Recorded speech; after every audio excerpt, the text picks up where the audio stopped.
welcome back to Friday Reads, where we help you find your next read. I'm Jill. And I'm Julie, and March was Women's History Month, so today we are featuring books that have strong female characters, they're written by powerful women, or there's some nonfiction that highlights some of these famous women. So I'll turn it to Jill for her first pick.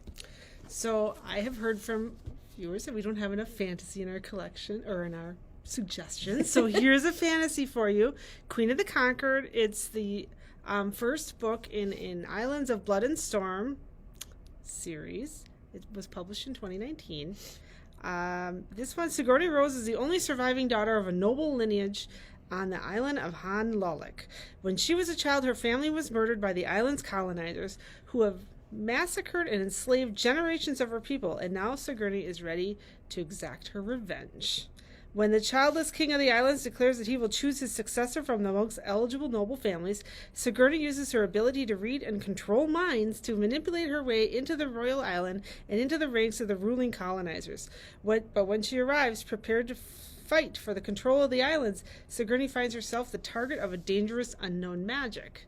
Someone is killing off ruling families to clear a path to the throne. As the bodies pile up and all eyes regard her with suspicion, Sigourney must find allies among her prey and the murder among her peers, lest she become the next victim. So this is a Caribbean-inspired fantasy, so yeah. I'm glad you picked one. I don't read a lot of fantasies. So. No, I don't, and I heard we should have more, Okay. So there's one for you. My first pick is A Black Woman's History of the United States by Dinah Ramey Berry and Callie Nicole Gross, published in 2020. In centering Black women's stories, two award-winning historians seek both to empower African American women and to show their allies that Black women's unique ability to make their own communities while combating centuries of oppression is an essential component in our continued resistance to systemic racism and sexism. These two authors offer an examination and celebration of Black womanhood, beginning with the first African American women who arrived in what became the United States to African American women of today.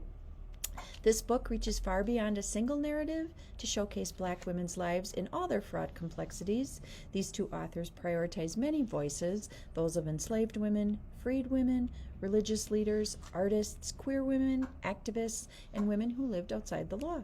The result is a starting point for exploring Black women's history and a testament to the beauty, richness, rhythm, tragedy, heartbreak, rage, and enduring love that abounds in the spirit of Black women in communities throughout the nation.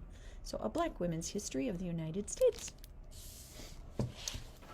My next one is called Girl on the Lee Side by Kathleen Ann Kenny. This is about a young, inspiring poet who lives in a quiet Irish village and thinks her life of books suits her perfectly until a charismatic newcomer from America broadens her horizons.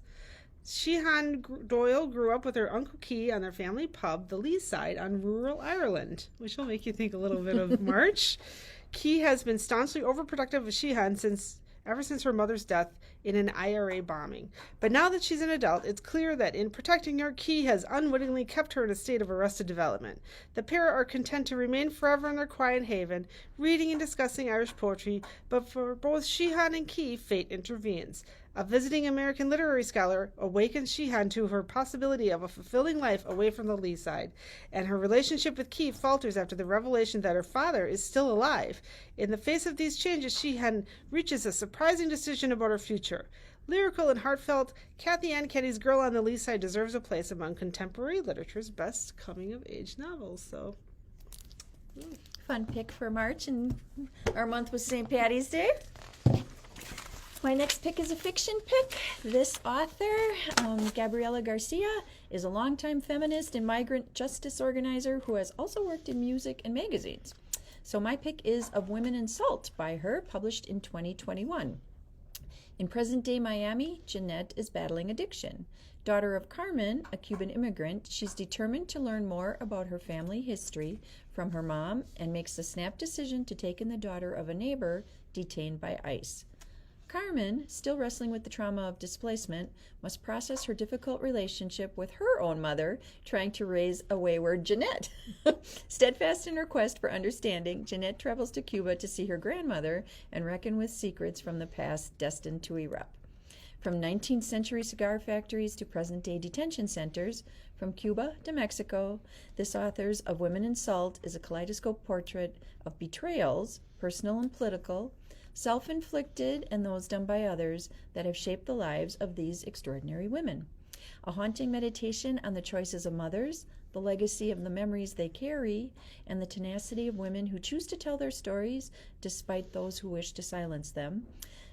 This is quite a story, and it is a story of America's most tangled, honest human roots. So, Of Women in Salt by Gabriela Garcia, published last year. I love that we're like international women too. We've been to the Caribbean, Cuba, Yep, we did. Ireland. So my next pick, this was a patron suggestion.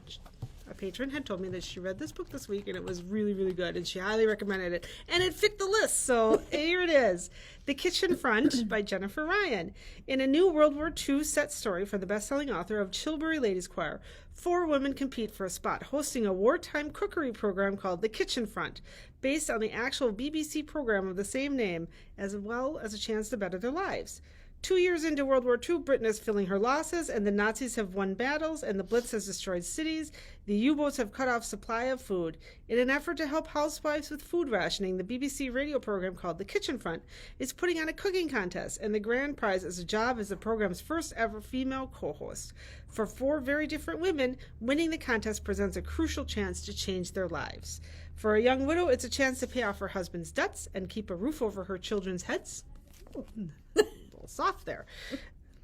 For a kitchen maid, it's the chance to leave servitude and find freedom. For the lady of the manor, it's a chance to escape her wealthy husband's increasingly hostile behavior.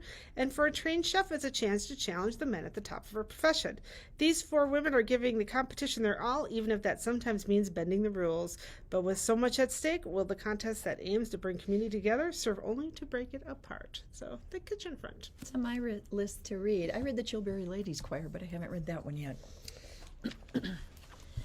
My third pick is in our Wisconsin collection, the Wisconsin Nonfiction Collection here at Kimberly, and this is More Than Petticoats, Remarkable Wisconsin Women by Greta Anderson, published back in 2004. This book chronicles the accomplishments of Wisconsin women whose lives made a profound and lasting impression on the history of our state.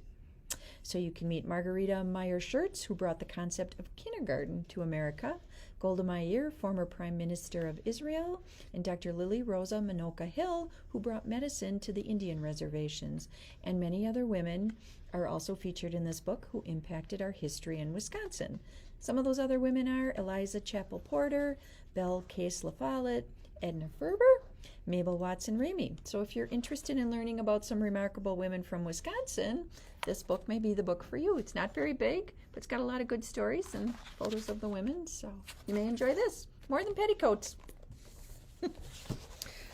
This suggestion has come up before, and maybe that's your sign that you should read it.